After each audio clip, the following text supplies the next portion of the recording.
Election day is almost here, and thousands of people have already cast their ballots. But tonight, we talked to voters specifically about how the presidential election is decided. Yeah, Andre Norrells, he joins us live in studio. He talked with some voters. So what did they have to say about this? Jeff and Kaylee, we met people who decided to vote early this election and asking their thoughts about the election being decided by the Electoral College and not the popular vote, especially considering the results of the last few elections. We met people on both sides of the topic. From Americans with only a few years under their belt. It was interesting. To Bertha Honors, who's 99. I just think everybody should vote.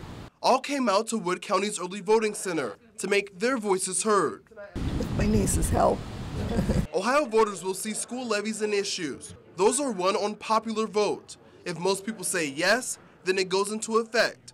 But that's not always the case for presidential elections. Bowling Green State University professor Dr. Joshua Boston. We know that it's possible, and it's becoming maybe increasingly debated and frequent, that candidates can win the presidency without winning the popular vote. Most recently, President Trump in the 2016 election and George W. Bush in 2000 both got to 270 without a majority of the votes. Boston and his colleagues conducted a survey asking more than 1,000 Ohio voters several questions. One, if voters think elections should be determined by the national popular vote or Electoral College.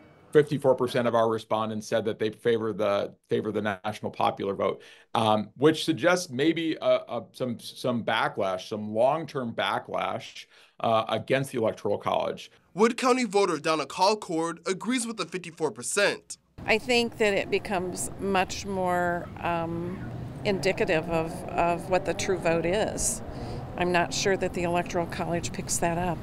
But voter Brian Hickman disagrees. I think the Electoral College and the Senate are two ways that you help small states have a but somewhat proportionate way of contributing to the overall national conversation. Whichever side you're on in the upcoming election, the Electoral College will decide.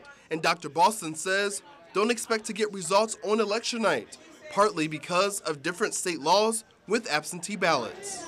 In some states, they cannot open those ballots until Tuesday, even if they've been received many weeks earlier.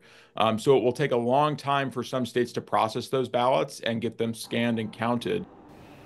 Now, this is just one of the several topics on the Democracy and Public Policy Research Network's poll. Our Jeff Smith has the full interview this Sunday morning at 8:30 on Leading Edge. Reporting in studio, Andre Norrells, WTOL 11.